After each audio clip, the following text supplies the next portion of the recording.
Mes dabar stovime miesto širdyje, miesto aikštėje ir dėl vienos pagrindinės priežasties. Mūsų laukia miesto šventė.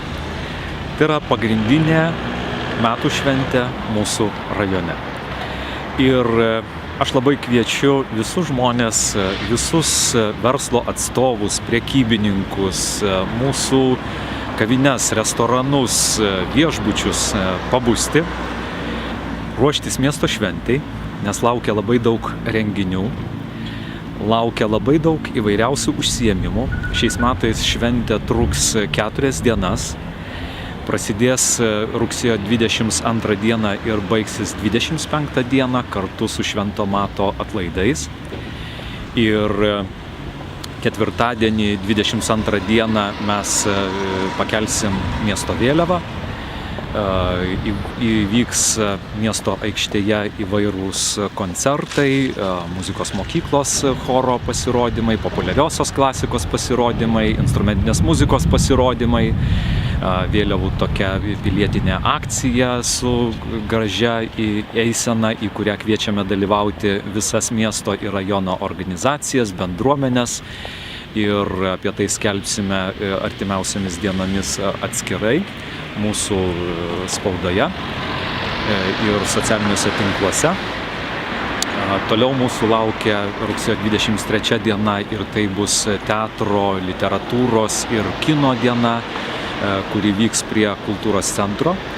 Bus užimtos įvairios erdvės, pagrindinės aikštės prie savivaldybės, kultūros centro mašinų aikštelės, turgaus aikštelė, nes vyks ir teatro pasirodymai tose erdvėse lauke ir šiuolaikinio šokio premjera kultūros centre ir įvairios teatralizuotos šokio, teatro programos, vyks kino seansai ir labai galiu nudžiuginti ne tik jaunimą, bet ir visus mūsų gyventojus, kad bus rodomas kinas, kur galima bus atvažiuoti su automobiliu.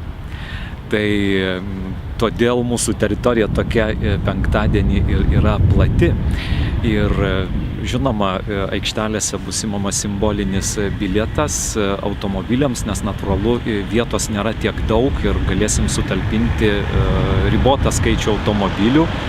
200 tikrai nesutalpinsim, bet pasistengsim sutalpinti kuo daugiau, nes ant kultūros centro pastato bus ekranas ir bus rodomi įvairūs filmai, vakaro seansai, taip pat laukia nebylus kinas kitapus, jau savivaldybės aikštės pusėje, su didžėjais laukia kino seansai vaikams ir suaugusiems kultūros centre, įvairiose erdvėse. Laukia taip pat įvairios gyvųjų paveikslų skulptūros, tam tikros instaliacijos, teatriniai žaidimai, vaidmenų žaidimai ir įvairūs kiti užsiėmimai. Ir žinoma, pagrindinė miesto šventės diena, tai yra šeštadienis, 24 diena rugsėjo, kada visas miesto centras atgis su įvairiausiais renginiais. Šiemet iš tiesų turbūt pagal teritoriją bus tarsi miesto rekordas, nes šventė labai įsikurs plačioje teritorijoje. Ir visa šita aikštė, kur dabar aš stoviu, vyks joje įvairūs užsiėmimai. Tai ir aplink aikštę mes kviečiame mugės dalyvius, kurie gali registruotis mūsų kultūros centro tinklapyje Rokiškio KC @gmail .com ir mūsų tinklapyje gali rasti Rokiškio KC LT informaciją savivaldybės tinklapyje ir kitose informaciniuose šaltiniuose. Miesto aikštėje vyks visą dieną man už nugaros stovinčioje scenoje koncertai, įvairios programos ir rajono kolektyvų, ir kviestinių kolektyvų. Laukia mini festivalis, kurį tradiciškai rengia choreografijos mokykla su nuostabia šokių programa ir dainų, kartu su muzikos mokykla, žinoma, ir kitomis organizacijomis. Taip pat į vakarą mes turėsim daug svečių. Šiemet šventėje dalyvaus muzikiniai kolektyvai iš Latvijos, Rusijos ir, aišku, Lietuvos. Bus pakankamai įvairų žanras ir su folk roko motyvais, ir su roko motyvais, ir su populiariosios klasikos motyvais, ir grupė El Fuego, su kuria pasitiksim ferverkus. Ir po ferverkų, žinoma, laukia smagioji nakties dalis, nes metalo muzikos mes taip pat pažadam, kad tokia bus. Ir žinoma, su didžėjais ir visa kita. Taip pat vyks prie nepriklausomybės paminklo seniūnijų kiemeliai, kuriuose taip pat numatoma rajonų kolektyvų pasirodymai, įvairūs teatralizuoti dalykai, pramogos ir, žinoma, pačioje aikštėje bus tam tikri flashmobai, kurios atliks mūsų bendruomenės, netikėti tam tikromis valandomis ir kurie keisis įvairiose erdvėse. Tada mes pereisim į jaunimo zoną. Visą dieną veiks jaunimo zona muzikos skvere priešais muzikos mokyklą. Ir čia veiks atskira scena su jaunimo grupėmis ir didžėjais, ir sėdmaišiais, ir įvairiais užsiėmimais jaunimui. Šalia Senamiesčio progimnazijos erdvėje veiks sveikatinimo erdvė, kurioje galės miestelėnai pasimankštinti ir turėti įvairių sveikatinimo užsiėmimų, mankštų. Tai bus keletas specialistų, kurie ves tokias mankštas, bus įvairūs sportiniai žaidimai, kur galės dalyvauti ir maži, ir didesni. Ir šiemet bus labai didelė vaikų ir šeimų ir visų linksmų žmonių pasakų šalis Dvaro parke. Tai į Dvaro parką atkeliauja labai daug žaidimų, kuriuos įgyvendins ir kultūros darbuotojai, ir įvairūs pagalbininkai. Ir bus, žinoma, įvairūs atrakcionų žaidimai. Bus Robin Hoodo miškas, kuriame galės šaudyti žmonės iš lanko ir turėti tam tikras pramogas, užsiėmimus ir įvairias linksmas kautynes, žaidimus.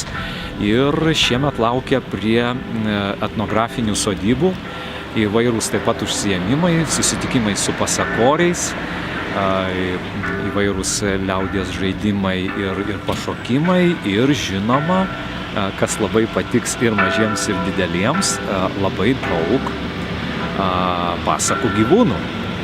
Nes mūsų ūkininkai šiemet talkina labai gražiai, įsijungia ir jau yra pažadėję atvežti įvairiausių gyvūnų, ir poniuką, ar arkliuką, ar avyčių, ar kitokių įvairiausių gyvūnų. Mes, aišku, laukiam, jeigu kažkas nugirs šitą žinią, ir daugiau pasiūlymų ir norės atvežti savo triušių, kalakutų ir visokių kitokių gyventojų, galų gale savo kačių, šunų, žiurkėnų ir savo kokių nors papūgų ar žuvų. Tai mielai visus priimsime, tik apie tai irgi, žinoma, kreiptis į kultūros centrą šitais klausimais. Ir šioje pasakų teritorijoje vaikščios, aišku, įvairūs pasakų personažai, princai, princesės, kiškiai ir visokie kitokie gyventojai. Ir čia taip pat laukia įvairūs ir vaidinimai, ir teatralizuotos programos vaikams, lėlių pasirodymai. Ir, žinoma, teatro bus įvairūs pasirodymai ir kitose erdvėse. Ir manau, kad šitą dieną mes turėsim labai nenuobodžią. Ir dėl to ir kviečiu būtent visus nemiegoti ir ruoštis tam. Ir, žinoma, sekmadienis. Tai mūsų Švento Mato atlaidai ir mišios Švento Mato bažnyčioje. Jos bus iškilmingos, transliuos Marijos radijas, dalyvaus solistas Tomas Ladiga ir po mišių mes kviesim į iškilmingą procesiją, eiseną į aikštę. Mes ketiname apjungti visas rajono bažnyčias ir bažnyčių bendruomenės ir kviečiame iš visų bažnyčių su vėliavomis atvykti atstovus ir padaryti visų rajono bažnytinių vėliavų tokį gražų paradą, procesiją, apjuosti visą aikštę. Simboliškai iš abiejų aikštės pusių bus per mikrofonus įvairūs bendruomenių atstovai, vaikai skaitys linkėjimus miestui, pakils tam tikros figūros į dangų ir bus sugiedotas tam tikros giesmės ir po to muzikos mokyklos orkestras visus kartu nusives į dvaro parką, kur mes visus pakviesime šventę užbaigti tokią šventinę agapę arba kitaip pavadinsime dvaro pikniku. Tai į jį kviečiam būti ne tik su gera nuotaika, bet ir su atitinkama apranga. Labai kviečiam apsirengti retro stiliumi, su gražiomis skrybelaitėmis, nes vyks ir skrybelaičių konkursai. Ir ten orkestras dovanos savo muzikinę programą, įvyks retro šokiai ir gražus pavakario piknikas. Tai atsineškit arbatos, atsineškit vaišių, vieni kitus vaišinkit ir tokiu būdu mes prisiminsim visą šventę ir palinkėsim vieni kitiems gražių metų.